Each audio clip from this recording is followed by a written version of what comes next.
دیکھو حضرت آدم کا جب پتلا تیار کیا جانے لگا تو اللہ تبارک و تعالیٰ نے اس میں روح ڈالا. جب اللہ نے روح ڈالا تو پتلا تیار ہونے کے بعد تو حضرت آدم کے جسم میں روح نہیں ٹھہر سکی, واپس آ گئی. اللہ نے پوچھا کہ روح تو واپس کیوں آ گئی؟ روح نے کہا کہ پروردگار آدم میں تو بالکل اندھیرا ہے, آدم کے خالق میں بالکل اندھیرا ہے, میں اس میں کیسے جاؤں؟ تو اللہ تعالیٰ نے نور محمدی کو حضرت آدم علیہ السلام کے اندر ڈال دیا. حضرت آدم کے اندر جب نور محمدی ڈال دیا گیا, اب روح جا کے ٹھہر گئی, مستقر ہو گئی. اب اللہ تبارک و تعالیٰ نے حضرت آدم کو مکمل طور پر ایک انسانی شکل و صورت میں روح کے ساتھ اللہ نے تیار فرما دیا. اب حضرت آدم کی نظر عرش کی قندیل پہ پڑی جس پہ لکھا ہوا تھا لا الہ الا اللہ محمد رسول اللہ, لکھا ہوا ملا.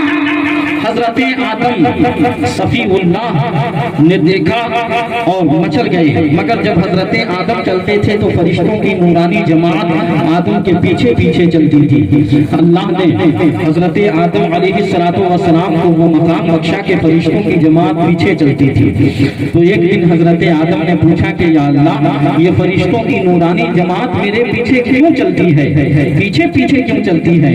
اللہ نے فرمایا کہ اے آدم, میں نے تیری پشت میں, تیری پیٹھ میں اپنے محبوب جناب محمد رسول اللہ صلی اللہ علیہ وسلم کے نور کو ڈال دیا ہے. یہ فرشتے اسی نور کی زیارت کر رہے ہیں, یہ فرشتے اسی نور کی زیارت کر رہے ہیں. آدم علیہ السلام خدا کی بارگاہ میں عرض کرتے ہیں کہ پروردگار, اس نور کو تو میری پیشانی میں ڈال دے تاکہ یہ فرشتوں کی جماعت میرے آگے آگے چلے, آگے آگے چلے. اب حضرت آدم کے پیشانی میں جب نور مصطفیٰ ڈال دیا گیا تو فرشتوں کی نورانی جماعت آدم کے آگے آگے چلنے لگی. اب حضرت آدم نے خدا کی بارگاہ میں عرض کیا کہ پروردگار, اس نور کو میرے انگوٹھوں میں منتقل فرما دے تاکہ اس نور کی زیارت میں بھی کر سکوں. اب اللہ تعالیٰ نے اس نور کو حضرت آدم کے انگوٹھے میں جب منتقل فرمایا تو حضرت آدم نے اسے چھوم کر کے آنکھوں سے لگا لیا. قرۃ عینی بک یا رسول اللہ. تو میرے دوستو, جب بھی نام محمد آئے انگوٹھوں کو چھوم کر کے آنکھوں سے لگا لینا, یہ حضرت آدم کی سنت ہے. قرۃ عینی بک یا رسول اللہ, آپ سے میری آنکھوں کی ٹھنڈک ہے یا رسول اللہ. یہی کہتے ہوئے, یہی پڑھتے ہوئے انگوٹھوں کو چھوم کر آنکھوں سے لگا لینا چاہیے. حضرت ابو بکر صدیق اور تمام صحابہ کا یہ عقیدہ تھا کہ جب مدینہ الرسول کے اندر کسی صحابی کی آنکھ میں درد ہوتا تھا تو وہ نام محمد لے کر کے چھوم کر کے آنکھوں سے لگا لیتے تھے, درد ختم ہو جاتا تھا. کہہ دو سبحان اللہ.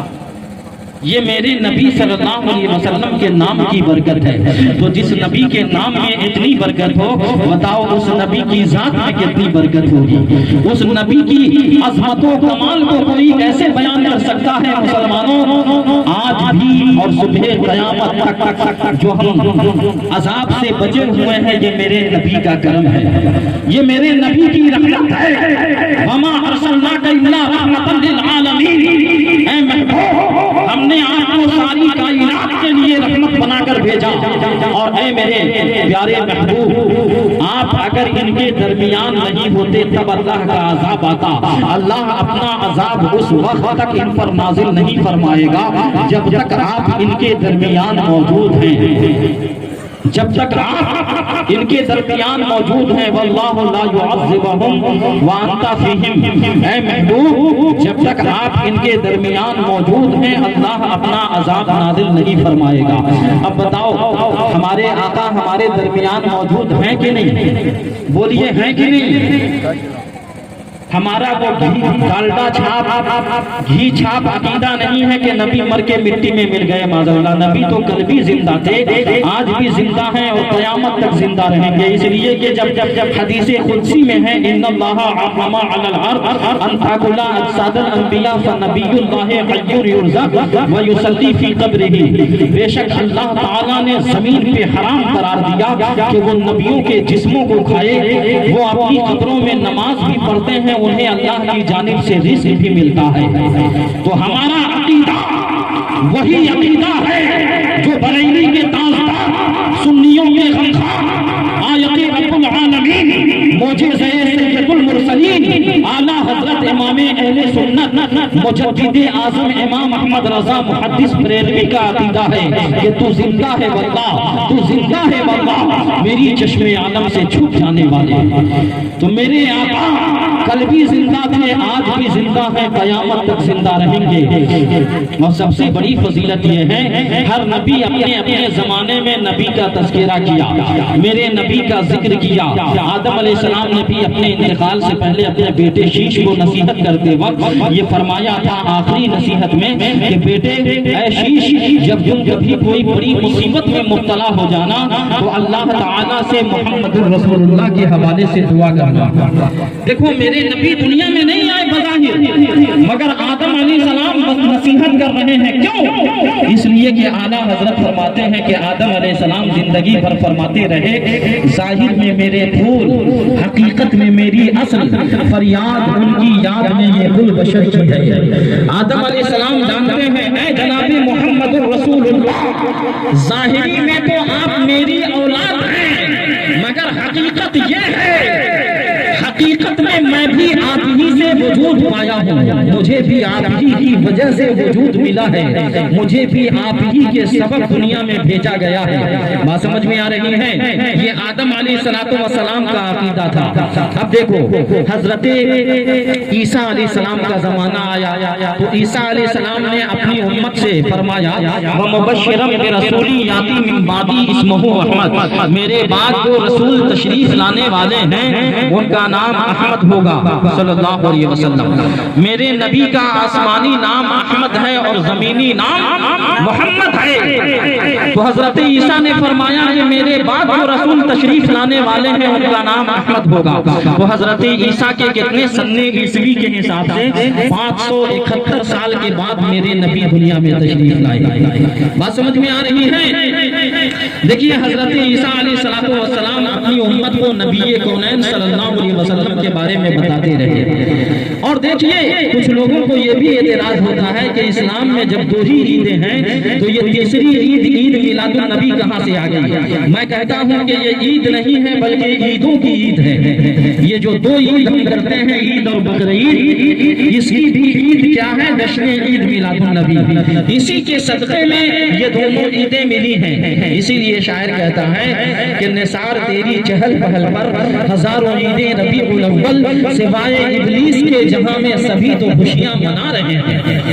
ابلیس ملعون روتا پھرتا تھا، سینہ پیٹتا تھا کہ اب وہ نبی آ رہا ہے جس نبی کے آتے ہی ہمارا سارا تاغوتی جال ختم ہو جائے گا، سارا تاغوتی معاملہ ختم ہو جائے گا، تاغوتی قوت ٹوٹ جائے گی۔ ابلیس کو بھی معلوم تھا۔ تو دیکھیے میرے دوستو جشن عید میلاد النبی عید کیسے ہے؟ قرآن پاک میں یہ واقعہ موجود ہے کہ حضرت عیسیٰ سے ان کی امت نے کہا اے عیسیٰ واقعی اگر آپ اللہ کے نبی ہیں، محبوب ہیں، رسول ہیں تو آپ ہمارے لیے جنت سے کھانا منگوا دیجئے۔ کیا منگوا دیجئے؟ کھانا، دسترخوان منگوا دیجئے۔ دسترخوان کا مطلب کھانا ہی ہوتا ہے۔ قرآن میں اس سورہ کو سورہ مائدہ کہتے ہیں اور مائدہ عربی لفظ ہے جس کا اردو ترجمہ ہے دسترخوان۔ اب اگر کوئی جو ہے یہ کہے کہ دسترخوان لگا دو تو اس سے یہ سمجھا جائے گا کہ اب کھانے کی تیاری ہونے جا رہی ہے۔ خالی دسترخوان پہ کوئی بیٹھے گا نہیں بلکہ اس پہ کھانا بھی لگایا جائے گا۔ تو قرآن پاک سورہ مائدہ میں حضرت عیسیٰ علیہ السلام سے جب امت نے کہا کہ آپ جنت سے ہمارے لیے کھانا منگوا دیجئے تو آپ نے ہاتھ اٹھا کر دعا فرمائی اور فرمایا ربنا انزل علینا مائدۃ من السماء وتکون لنا عیدا لاولنا وآخرنا۔ حضرت عیسیٰ فرماتے ہیں اللہم ربنا انزل علینا، اے ہمارے رب آسمان سے دسترخوان نازل فرما دے تاکہ وہ ہمارے اگلے اور پچھلے لوگوں کے لیے عید کا دن بن جائے۔ کیا بن جائے؟ عید کا دن بن جائے۔ تو حضرت عیسیٰ کی دعا پر اللہ تعالیٰ نے فرشتوں کے ذریعے جنت سے مائدہ نازل فرما دیا۔ کیا نازل فرما دیا؟ دسترخوان نازل فرما دیا۔ اس دسترخوان میں، اس جنتی دسترخوان میں 7 جنتی مچھلیاں جنتی گھی میں چپا چپ تلی ہوئی اور 7 روٹیاں، 7 جنتی روٹیاں اور 7 مچھلیاں حضرت عیسیٰ کی قوم کے لیے اللہ تعالیٰ نے نازل فرما دیا۔ اور روایت میں یہ آیا ہے، قرآن کی تفسیر تفسیروں میں لکھا ہوا ہے کہ خدا کی قسم حضرت عیسیٰ کی قوم کے تمام لوگ اس 7 روٹیوں کو اور 7 مچھلیوں کو نہیں کھا سکے، اتنی برکت ہو گئی، کہہ دو سبحان اللہ۔ سبحان اللہ۔ بات سمجھ میں آ رہی ہے؟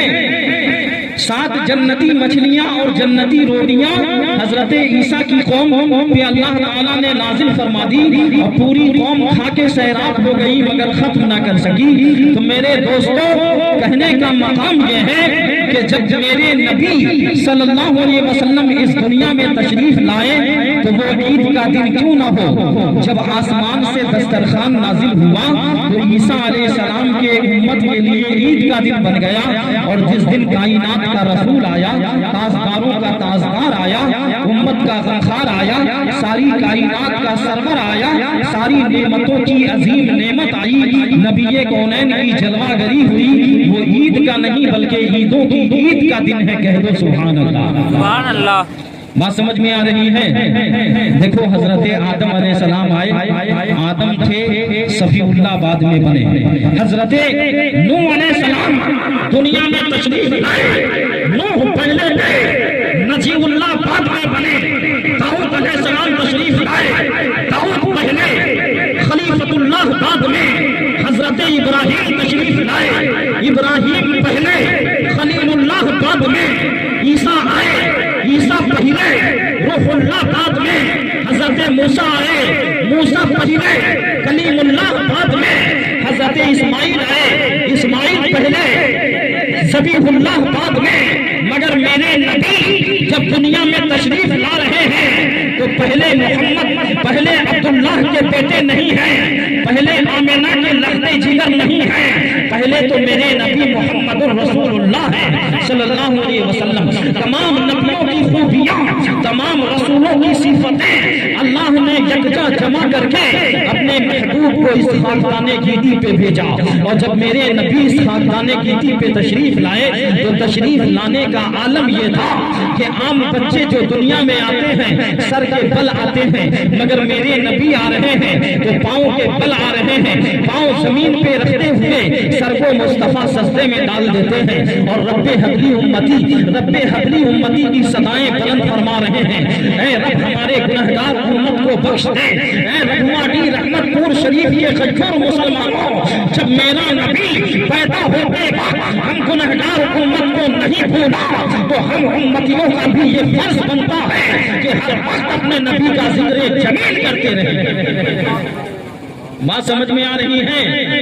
عام بچے پیدا ہوتے ہیں، عام بچے دنیا میں جلوگر ہوتے ہیں، پیدا ہوتے ہیں تو ان کا ختنہ کیا جاتا ہے، مگر رب کے محبوب جب تشریف لا رہے ہیں تو ختنہ شدہ پیدا ہو رہے ہیں۔ ختنہ کی ضرورت نہیں ہے، قدرت نے پہلے ہی ختنہ کر دیا ہے۔ عام بچے پیدا ہوتے ہیں، ان کے ساتھ ایک نابھی جڑی ہوتی ہے، ایک ناف جڑا ہوتا ہے جسے دایا کاٹتی ہے پیدا ہونے کے بعد، مگر میرے نبی جب دنیا میں تشریف لا رہے ہیں تو ناف بریدہ آ رہے ہیں، ناف کاٹنے کی ضرورت نہیں ہے۔ اب دیکھو اس کا کنیکشن کیا ہے اولاد سے، بچہ جب ماں کے پیٹ میں ہوتا ہے 9 مہینے تک ہوتا ہے تو بچے کی خوراک جو ماں کے پیٹ میں ہوتی ہے اسی ناف کے ذریعے ہوتی ہے۔ ماں کا وہ خون حیض جو ہر مہینے آتا تھا، اب بچہ ٹھہر جانے کے بعد وہ خون حیض بند کیوں ہوتا ہے؟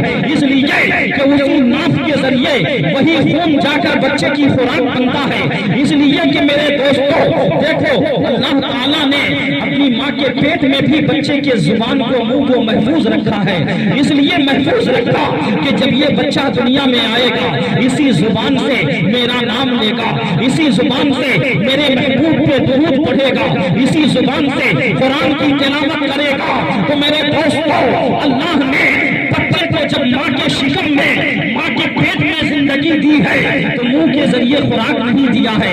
خون ناپاک چیز ہے، حرام چیز ہے، اگر اللہ نے دیا ہے تو ناف کے ذریعے دیا ہے، مگر میرے مصطفیٰ جان رحمت صلی اللہ علیہ وسلم تو قدرت کی جانب سے رزق پا رہے ہیں۔ اپنے ماں کی گود میں سیدہ آمنہ فرماتی ہے کہ خدا کی قسم میرا بیٹا محمد جب پیدا ہوا تو مجھے ذرہ برابر بھی درد کا احساس نہیں ہوا، تکلیف کا احساس نہیں ہوا، اس لیے کہ نبی رحمت دنیا میں تشریف لا رہے ہیں اور مصطفیٰ جس رات تشریف لا رہے ہیں اس رات پوری کائنات کا عجیب منظر ہے، پوری کائنات کا منظر بدلا ہوا ہے، پوری کائنات میں خوشیوں کے اجالے پھیلے ہوئے ہیں، رحمت و نور کا سما بچ چکا ہے۔ اور میرے دوستو سب سے بڑی بات تو یہ ہے کہ حضرت آمنہ خاتون فرماتی ہیں کہ مکہ شریف سے ملک شام کے جتنے محل تھے، جتنی عمارتیں تھی، جتنی بلڈنگیں تھی، سب کو میں دیکھ رہی تھی۔ اب دیکھو مکہ کہاں ہے، ملک شام کہاں ہے، ہزاروں لاکھوں میل کی دوری ہے، مگر میرے نبی کے نور کا کرم دیکھو تو ان کی ماں مکے سے ملک شام کو دیکھ رہی ہے، کہہ دو سبحان اللہ، سبحان اللہ۔ اور دیکھو میرے نبی صلی اللہ علیہ وسلم ادھر پیدا ہونے والے ہیں، رات اور دن میں لڑائی جنگ شروع ہو گئی۔ رات خدا کی بارگاہ میں دعا کرتی ہے، مولا اپنے محبوب کو رات کے حصے میں بھیج دے تاکہ رات زندگی بھر کے لیے مشق کرتی رہے، صبح قیامت تک رات کو اپنے اوپر ناز ہوتا رہے۔